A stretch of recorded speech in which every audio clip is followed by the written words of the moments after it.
Kev, we're back. It's episode 1, Fade the Deuce. We're gonna be joined by a good friend, but I don't know if he's too handsome to show his face tonight, but I think everybody's here for one guy and one guy only, and that's Matt McCumber, the faceless wonder. What's up, Matt? What's up, fellas? I appreciate the intro. I don't know about all that, but yeah, having some camera issues here. I'll hopefully work it out throughout the chat. And Hey, I do not have an eye patch. Dude, he's getting Adele. Yeah. Hey, but on real things, like Matt, you are headed home to Central Illinois this weekend for the game, and I am.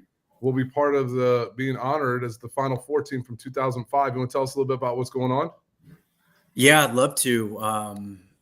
We are having our 20th reunion, obviously, from the 2005 Final Four team. It's a mixture of the 03, 04, and the 04, 05 teams. So people like Jarence Howard will be back as well. I know he's on the list from that team. Yes, from that team before.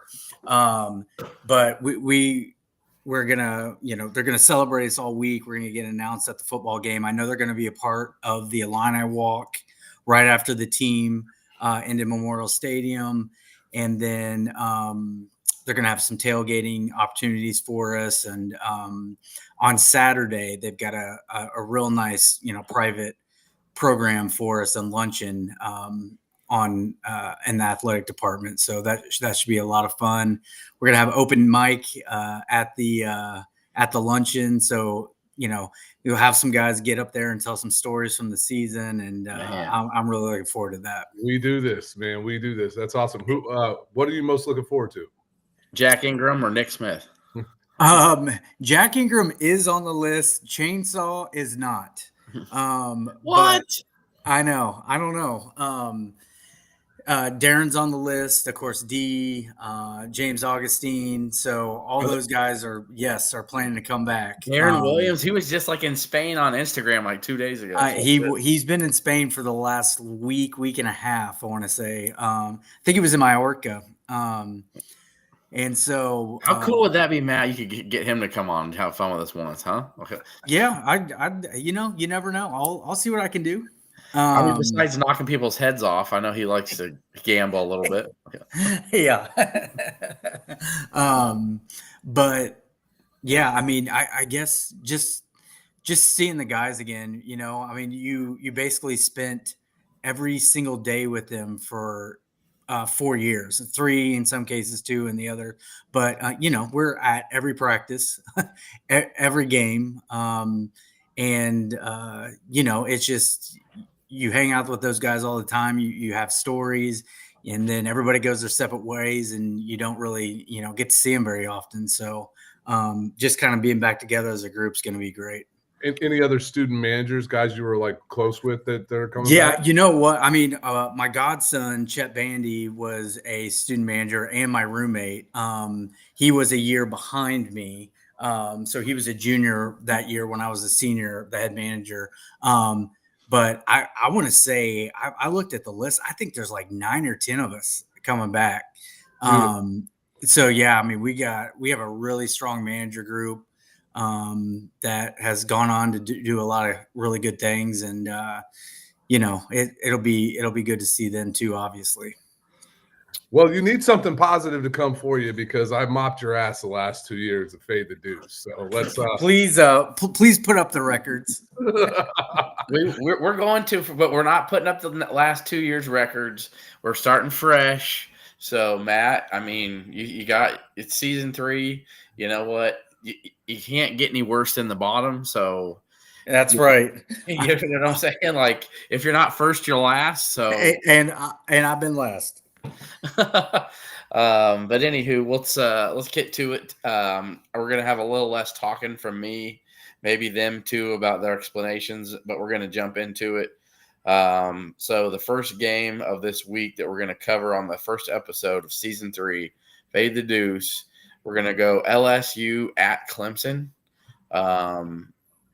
Kev, 3.5 for Clemson at home, or Is that correct? That's correct. Clemson's favored by 3.5. I don't believe the game's at Clemson. I think it's in Atlanta, if I'm correct. It probably is with the first week kickoff baloney, but yeah. So just off of our slate, it had LSU at Clemson. So I think that is a true. I think it's in Clemson, South Carolina, in Death Valley.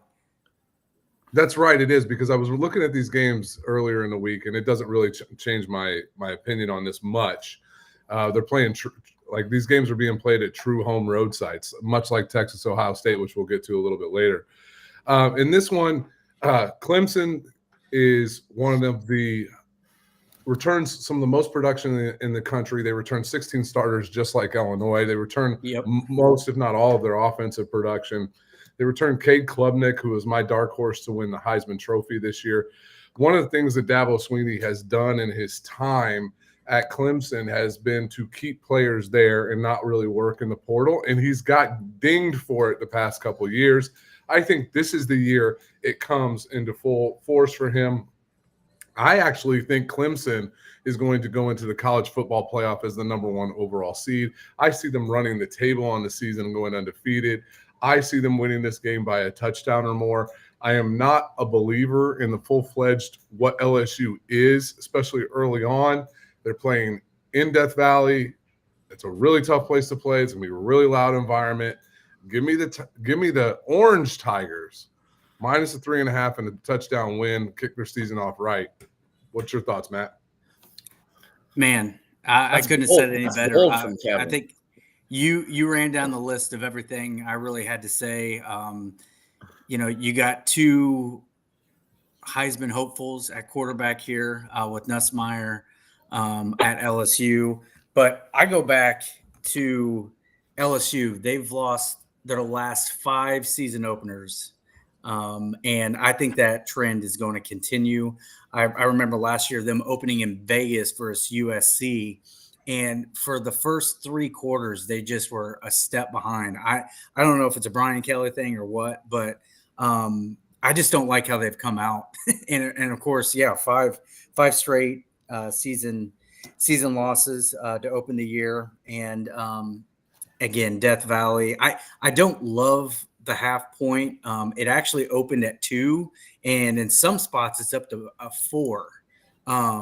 But I will take. I mean, that means the wise guys are pumping this up and bringing up the total spread. So I'm going to go with that action, and I'm going to take Clemson 3.5 as well at home.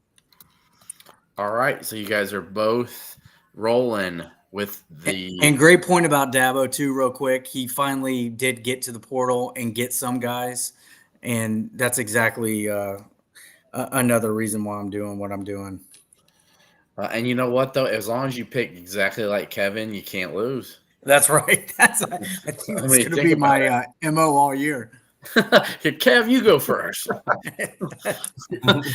I'm 56 and 45, baby. So in the Beamer Bowl, right? What we're going to start that off, Beamer Bowl, and we're going to have Matt go first on this one. We've got Virginia Tech taking on South Carolina. Is this game in Columbia, South Carolina? This game is in Atlanta. Atlanta. This one is right. This is in Atlanta, and this is interesting. As I mentioned, Beamer Bowl. Of course, Shane Beamer, who hold on, let me see if I can do this right, guys. Brett Bielema. He got Bielema in Orlando in this January, but that, of course, that's where his dad is an absolute legend. So it's interesting. I figured he'd get the Hokies playing his Gamecocks. So 7.5 point favorite are the Gamecocks in Atlanta. Matt, we'll start with you. So I look at this. Brent Pry at Vautech. He's 4-10 against the spread against non-conference foes since he's been there. Last year, they went 0-3 against the spread in their non-con. 1-2 against the spread and outright in week 1s, including an outright loss to Vanderbilt as a 13.5 point favorite. And then another 6 point favorite against Old Dominion, what was not a cover. I I look at this Lenora Sellers. I look at this South Carolina team, chip on their shoulder from last year. They are still pissed at what happened. Illinois beating their ass really at the end of the year. And this is a put up or shut up year for South Carolina. And the fact of, are we going to do something and get to the college football playoff? Because they got the team, they have the players. And so I think you see them come out and play with hair on fire. I don't think Vatek has the athletes to keep up with them. Now, maybe the special teams game, but they're going to have to be really, really good in a lot of areas. I just don't see it happening. So I'm going to take South Carolina 7.5 here and go with the Gamecocks. I'm with you. I know Brent Pry has said that this is the closest this team has looked to returning to the levels of Virginia Tech football that they think it is. I'm sorry, you're playing a really good football team that's loaded. You return 2 starters on offense. And we all know, hey, listen, South Carolina might have to replace some guys on the defensive line, but we all know the way they recruit defensive linemen, the way they develop them, there's going to be some studs come up through the ranks there. You got Lenora Seller, who is a Heisman candidate this year. We saw what he did. He was really good against Illinois. No matter what anybody says, you could look at the numbers. He was really solid. Illinois just contained him in the run game. I think South Carolina kind of overwhelms Virginia Tech here. I like the Gamecocks by 10 or more. Give me South Carolina minus 7.5. All right. And one more on that. Bottom 5 of returning starters in power. Bottom top, exactly. And they turn over both coordinators from last year. This next one, I actually really like this game. I think this is sneaky. I think this line's going to get a lot of people too, because so we're going to go to Rocky Top and Rocky Top. Woo! And a team coming in there who I think a lot of people are going to sleep on them. I think they should be getting talked about a little bit more. I think Fran Brown's going to have Syracuse is a really, really quality team. I think they could win 9 games, if not 10. And it's 13.5 just because I think it's in Knoxville. So Kev, we'll start with you on this. Syracuse at Tennessee. Am I overhyping Syracuse, or could this be a game they keep within 10 points? No, I don't think you're overhyping Syracuse. I think you saw the last year they led the nation in passing, right? Their quarterback's name is eluding me now. Right now, is Kyle McCord. Yeah. He led the nation in passing, over 4,000 yards at Syracuse, and then Tennessee loses Maliaba over to UCLA in the first ever player trade in college football history where they got their quarterback back. This number is weird to me because I think Syracuse is better than I think most people think. I think Tennessee's pretty good. So I'm gonna go a little bit off the radar here. I think these are 2 high-powered offenses coached by offensive head coaches. The number's 50.5. That number's way too low for me. I'm going to take Syracuse over 50.5. I think this game has some scoring in it. I would, if I had to take a side on the number, I'm leaning Tennessee because they're at home. It's going to be hotter than hell. My guess, it always is in Knoxville this time of year. It's 11 a.m. kickoff Central Time. I think Tennessee has better athletes, but I like what Brown's doing over there at Syracuse. So, but I'm leaning. I like the over 50.5. Give it to me all day. I think this number pushes in the 60s. So 50.5 is my call for the over. All right, Matt, we got to have a not so fast. We got one. I'm going to go a not so fast. There we go. This game, I looked it up. It's in Atlanta. So this is another. All these games in Atlanta. I know. This is another Mercedes-Benz Stadium game. So indoors on the turf. That's right. Well, that makes your Kev. You have to take this pick. I mean, you can take it back. It's not in Rocky. No, in fact, they're not playing outside in 100-degree heat's even better. They're even better. It should be. I like that over. Syracuse does play in a dome, though. They're used to it. I'm just saying. I'm with you on everything. Syracuse and Fran Brown, Ryan. I mean, I really liked their offense last year. It's can they continue to show and shine in it after Kyler McCord is gone. I think this team can put up some points. I look at this game as an opportunity for Syracuse to come out and show, that they can do it in the next year under Fran Brown. And Tennessee, I'm just not sold on them. And I know it's a new year, a new team and everything, but last year they let a lot of teams fight back, come in the back door, didn't step on people's throats. I think, sometimes that could be a direct reflection of the head coach. And so this number started at 14.5. It's down to 13.5. I'm going to go ahead and go against the grain here and take Syracuse plus 13.5. And I think there's an opportunity. Hey, maybe they're down 20 with 2 minutes left to go and they could get a late score. Backdoor touchdown action. Yeah. 45-35. I mean, seriously, like. Yeah, exactly. So like that. I'm going to go ahead and take the Qs. Okay, good. There's our first. You guys had your first argument. Not necessarily. You guys had your first disagreement. This Aflac kickoff is what they're calling it. These two games in Atlanta. My mistake on that. It's all good. I promise. Next episode, we will all do our homework, and I will not come on here and miss all 3 games and tell you the wrong place. So, is Notre Dame at Miami, Kevin? Notre Dame is at Miami. That is absolutely true. And actually, what's unique about that game is being played on Sunday night, just like the Virginia Tech South Carolina game. Okay, so this one is Matt. Matt, you get to go first here on the ring around the rosy portion of how this works. Notre Dame's a 2.5-point favorite in Miami. I'm coming to Miami. Well, it's interesting because no Cam Ward, but that's still a quality opponent. I know it's Notre Dame's tough, and they're going to be, a team probably in the top 5 most of the year. You think the number's too low, 2.5, Matt? It's tough to say. Now, I did read up a little bit on Notre Dame, and they had some injuries during camp. I know their starting safety is out for this first game. I don't know. I'm not a Notre Dame insider. I don't know. What big of impact it's going to make, but they did say that they had quite a few injuries, and their defensive end too. So that could be a little bit more. To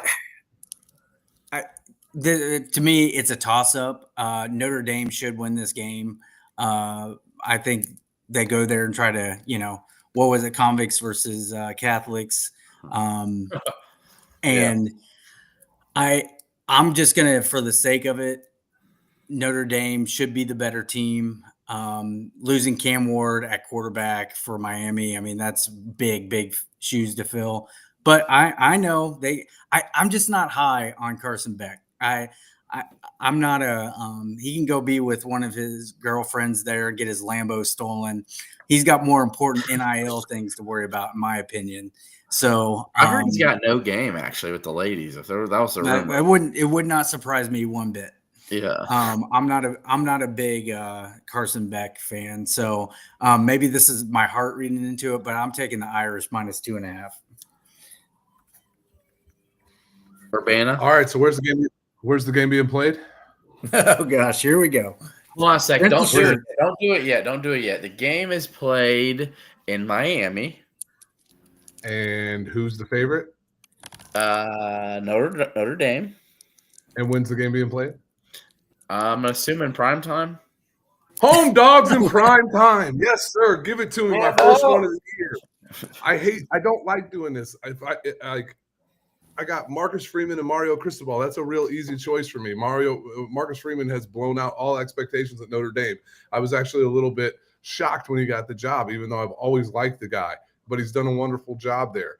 Yes. But listen, I get the more experienced quarterback. I got a freshman making his first start in college football at night in Miami. They're top 10. That place is going to be raucous. That place is going to be loud.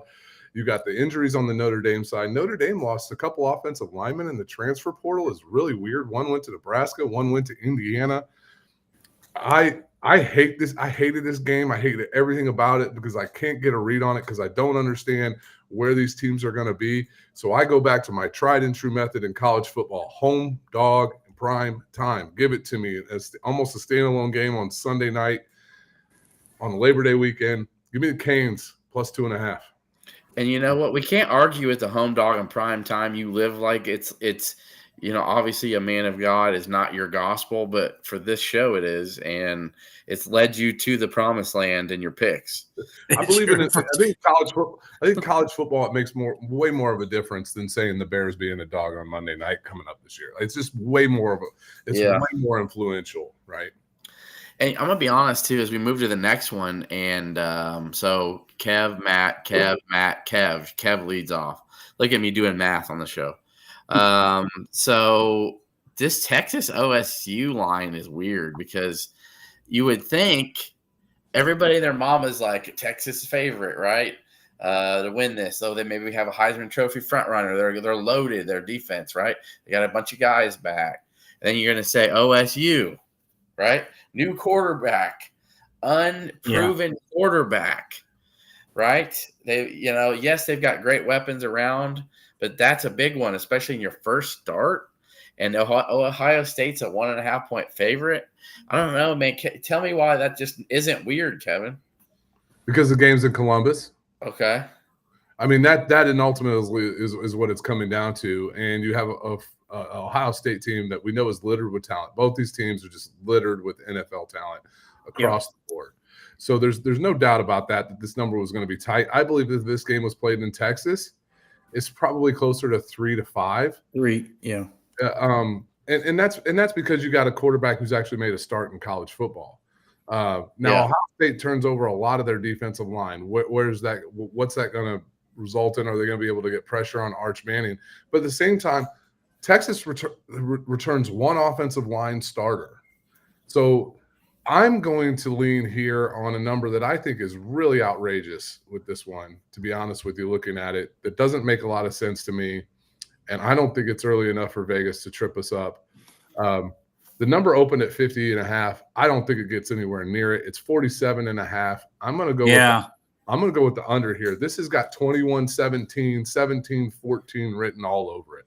I know Arch Manning is the goods. I know Julian Saint is the good. I know Jeremiah Smith is, but the strength of these teams are on their defense.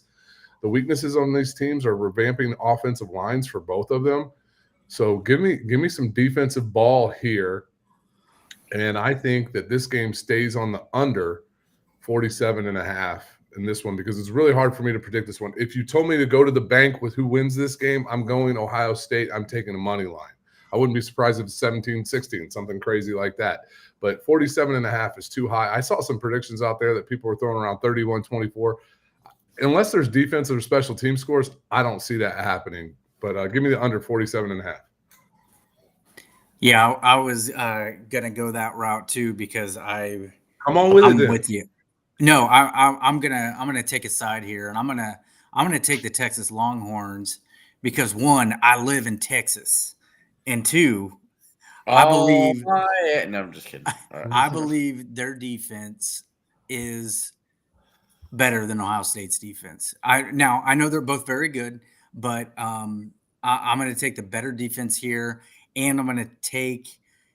Yes, I know he's only had a start against, or 2 starts maybe against teams that were not of caliber of Ohio State, but I'm going to take Arch Manning over Julian Saint at this point in both of their careers. I think I'll take the quote unquote better quarterback and go out on a limb here and take Texas plus 1.5. I'm in total agreement with Kev. I think this is much like an Ohio State Michigan game. It's a slugfest. I know both of those teams last year tried to run the ball a lot more. This will have a lot more passing, at least attempts in it. But, Ohio State is revamping their whole backfield along with their whole offensive line. So I'm just going to give the edge to the Texas defense here and watch them go to work and see if they can pull one out in Columbus. Yeah, I think Texas might have the best defense in the country, and I think the second best defense we might have already talked about in Clemson. Those are my two best defenses in this country. So yeah, I'm with you. Yeah, man. I agree. I just think Arch Manning playing his first real true road game as a starter in Columbus, revamped offensive line in Texas. We'll see. It's going to be a really fun game. Here's the thing about this game that it kind of sucks and it's great at the same time is the game doesn't really mean anything. And what I mean by that is neither one of these teams are going to be knocked out of the playoff by losing this game. Right. It's very different from 2 years ago with a 14 playoff where this game could potentially, especially with their schedules, potentially cost you a playoff berth. But we sit back, enjoy it, and have fun. Totally. Yeah, it should be a great game. And so if we've gone through our 5-game slate, you know what that means. You know what time it is. It's time for the locks. It's time for the percolator. Yeah, it is.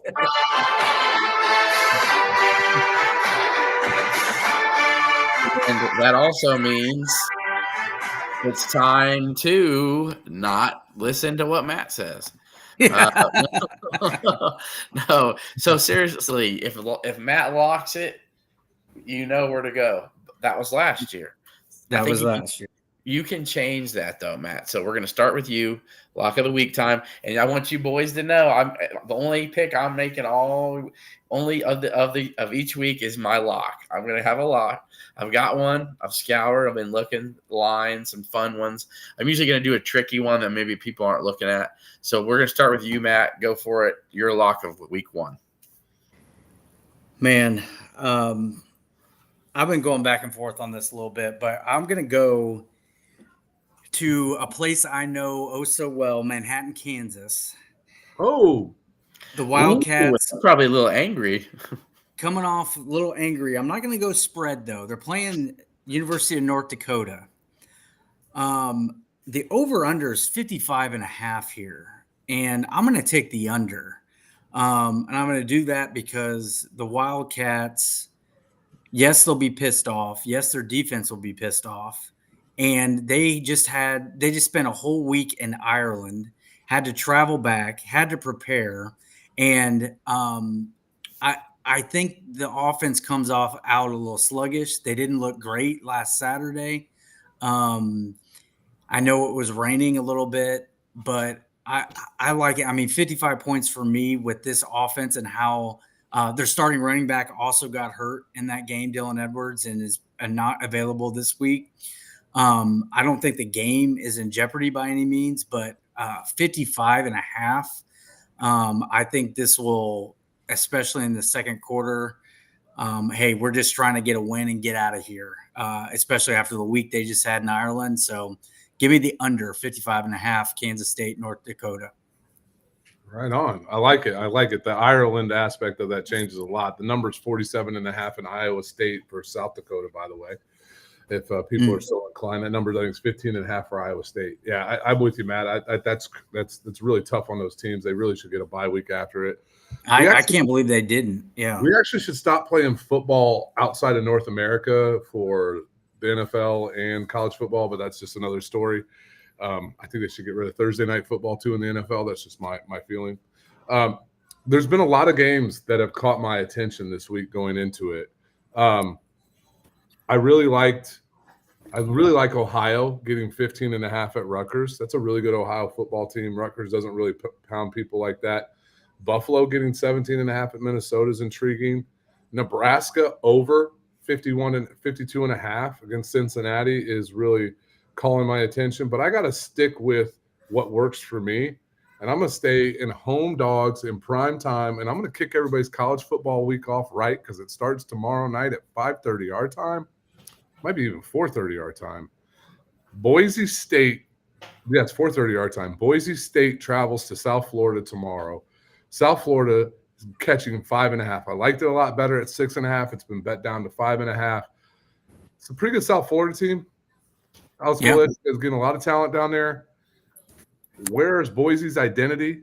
Like they leaned so heavily on one player a year ago. He's gone. He's a first-round fantasy pick for the Oakland Raiders now. And Ashton Genty, I'm going to take the South Florida Bulls plus 5.5 against Boise State tomorrow night. It's supposed to be some rain.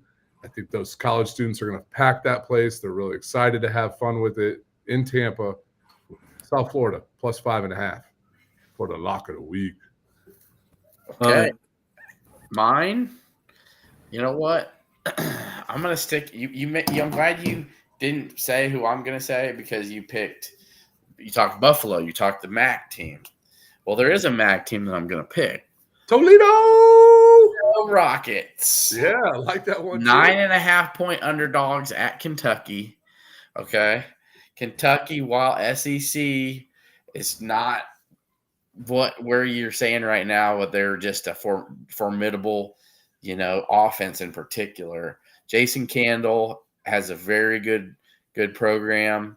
Their quarterback Tucker Gleason had a very good season last year when he finished off strong. He put up 300 and plus, almost 400 yards passing on Pitt in their bowl game. They've returning a lot of key players, and as we saw a couple years ago, those sophomores that were making plays, or those juniors who now have like a fifth-year senior. There's some injured players they got back. I'm just telling you, that program's good. They've got a lot of good players back. I think they can keep it under 9.5, and I think make it a game, even maybe possible win it. But I think I'm going to pick Toledo to go into Lexington and definitely cover that. I really like that. I'm just doing a little research here. Kentucky, they were 119th in scoring last year and 114th in total offense. They struggle to score. They have good defense, but they don't really score much. 6 offensive starters they had to get through the portal. So they're going to still be trying to figure things out. And this is a Toledo team that went into Mississippi State and won 41-17 with Tucker Gleason. They've been there before. They've done it. I mean, it might even be worth a little Toledo sprinkle. Yeah, that's right. Sprinkle that money line, baby. You guys are a fan of my pick. Okay. I am. I think it's a nice diamond in the rough. They're plus 280. I would figure it had been even a little bit more than that, but they're the national favorite to be the MAC's best team. I know people are saying Buffalo, but it looks like Toledo is the team most people are thinking should win it this year, and it's the first game of the year. Like if I'm looking at it, like who would you want, a team that trusts itself, that knows who these guys are, or to go into a Kentucky program that's reeling, has a bunch of new pieces on the offense? I think it's just ripe for a Toledo upset possibly. So yeah, love it. All right, hard place to win. Kentucky lost your best offensive weapon in Nebraska. I really like that Nebraska over, by the way. That number's way too low. I mean, before we get off here, how excited, man, college football's back. So I feel like I wait all year for it. I mean, it feels definitely longer than, finishing up the national championship in the end of, January. Or in January. And how good does it feel to have our team win in January? And, it just was odd. It was an odd offseason because usually the offseason for Illini fans for football is either we didn't make a bowl game or we lost the bowl game. Yeah, I mean, we got 4 Big Ten games tomorrow. I know. I mean, there's some intriguing ones. This is like Christmas Eve. Let me tell you that Wisconsin, Miami of Ohio ain't an easy walk in the park for Wisconsin. I'm not buying Miami of Ohio this year. I did some digging on the MAC. Was looking at Western Michigan, getting prepared for our show in a couple weeks. I'm not. So Toledo better take the wins where they get them, because after Alabama, they get few and far between. Yeah, Ohio, and Toledo, I think, and Buffalo are the 3 you would really need to worry about. Absolutely. Hey, go ahead, Matt. We always throw this in. Ryan and I took our Illini predictions on our show Sunday night. What do you think you're going to see from the Illini coming up Friday night? I think you're going to see a really focused group, a really enthusiastic group that's ready to get after it, that knows that they're out there to do business, basically. From people that I've talked to, stories that I've read, all that stuff, it's like Bielema has this thing running like an NFL franchise. And it's just a well-oiled machine, very respected in many different circles. And I think you'll see a very mature group ready to play. So I'm thinking, I don't know about what is it, 46 and a half. 46 and a half. I don't know about all that. I don't know, man. I think Illinois going to pounce on them. But, I think this is a, win by 5+ touchdowns. My hope is, and, have that fourth quarter where some of the starters can rest and get ready for Duke, because that's going to be the next challenge. That might be a pick on our show next week. I think it's a great game. I'm with you, Matt. Jay Bagan asked over under on Luke's tutty throws Friday night. I would imagine the number's going to, if there are some betting lines that are out there, some props available for it, I bet you that number's probably in the 2.5 range. 2.5. Yep. 2.5. I'm taking the under. Listen, if I take Luke's total touchdowns, I might go over. He might run one in on a little read option, but I wouldn't even risk running the ball with him. Why didn't you show much of your offense before Duke? My guess is Illinois is going to rush for 5 or 6 touchdowns. Like I don't think we throw the ball in the second half. Is my guess. We might pull a Glenn Mason against us with Lawrence Maroney and what was it? Marion Barber. Didn't throw the ball in the second half against us. We still couldn't stop him. Yeah. Nope. Lawrence Maroney out of St. Louis. Ugh. And those are the type of players we get nowadays. But, man, back in the day, not so much. By the way, before we get off here, how good to see Luther Head. He looks healthy. He looks good. I love the gray. I love his gray hair. He's you know what? I have not seen Luther in maybe 20. I mean, it's probably been damn near 20 years. And it was really good to see him on social media and stuff. I think his name's on the list of being there, so I really hope he was just in Champaign. He was just in Champaign like last weekend doing a signing event. I saw that. I'll hopefully have some stories for you for the next show. Hell, I bet he's got some T-Mac and Yao Ming stories. Shoot. Yeah. Speaking of which one of those guys was the coolest to the managers, right? Because I know there's stories about where those guys could not be so hospitable sometimes. Which one of those guys was the coolest to you guys? I'm going to guess Augustine. Yeah. He was, because he was like my best friend, so it was like he wasn't gonna go out of his way to be mean to any of the other ones. I tell you, the one that did a complete 180, Darren, when he first got there, and I think he would admit this, he was really tough to work with. he demanded stuff. He was just rude about things, and then by the time his junior year came, it was a total switch. And I think he just saw the appreciation of what we did day in and day out for everybody. And I think it was a little bit of Bruce Weber too, to be quite honest, because Bruce Weber treated us very, very well. But by junior and senior year, I mean, Darren was one of my favorites. He just went out of his way to thank us and everything, and we had a really good relationship with him. But just a note there. And even when I graduated, he invited me to Brooklyn, and I stayed in his penthouse and went with his family to 2 games over a weekend. So he put me up. He paid for the whole thing. It's the only NBA jersey I own, a Darren Williams Brooklyn Nets jersey. So that's awesome. I do too, somewhere. Think about a broken jaw transformed him. You know what I mean?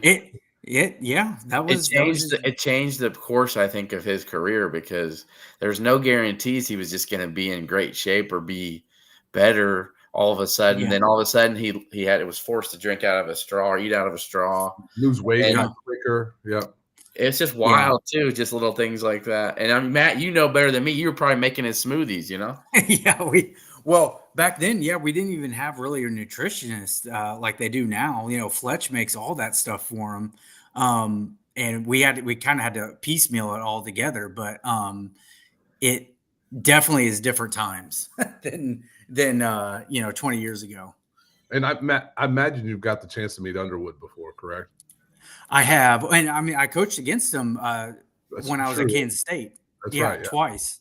And he's a K-State guy, so he would always come. He would converse and knew a bunch of people. And then after my dad had passed and I moved back for a while, I actually showed up to the office and he came out and talked to me. I chatted with him for about 5 minutes or something. So yeah, he knows of me, but it's not like we're buddy or anything. But it will be good to see him again. I know some of the support staff. So that means Bruce is coming back, right? He is. Him, Gary Nottingham, who was the video coordinator and kind of director of ops, and Jay Price, assistant coach. I knew Jay Price would be leaving his accounting office or firm. Or yeah, right. There's a lot of people that would say that.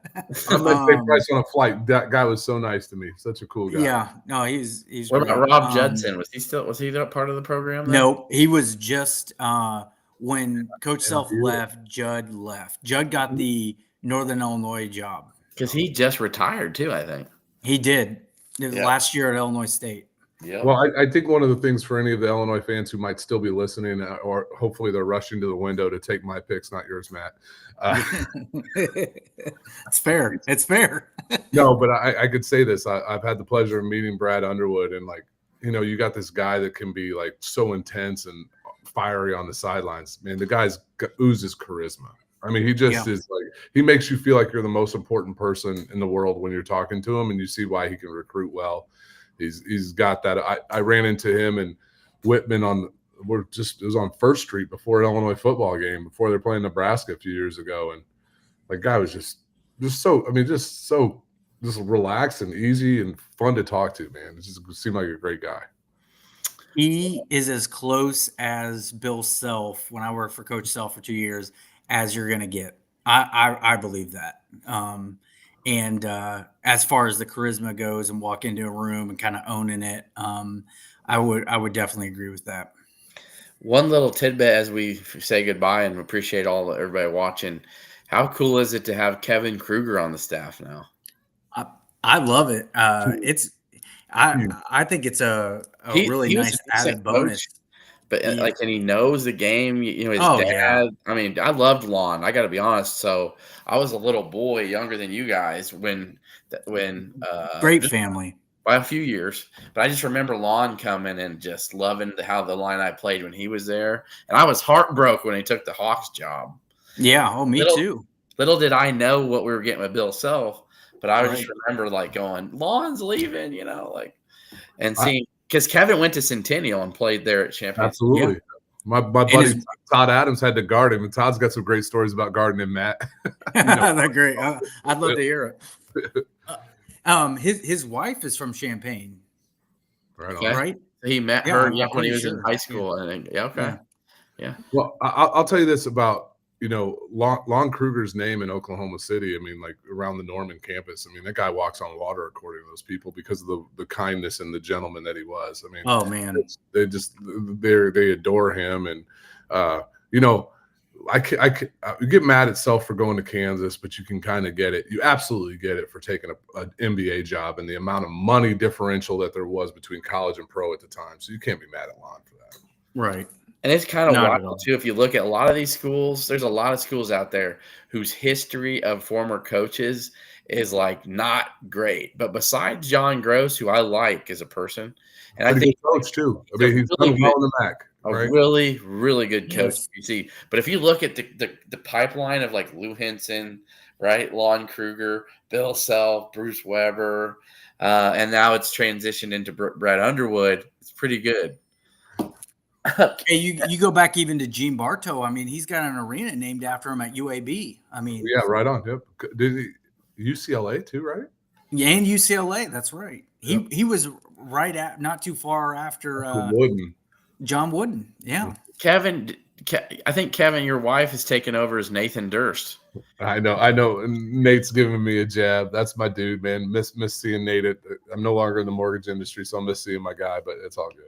All right, you guys, and our Illini fans, Fade the Duce followers, Illini, 6:30 Friday night. We appreciate you guys. We'll be back next Wednesday, and if something changes and it has to be a Tuesday or something, I will make sure we get on to X and update that. So hopefully we can see Matt's face next week, but if not. Yeah, I'm sorry, y'all. I even got a haircut. Oh, man. I think unbelievable. He just didn't have the fake beard going. He forgot to paint it on. I shaved today, too. Okay. All right, you guys, that'll do it. Fade the Deuce. We'll be back next week. Swami out. ILL. I.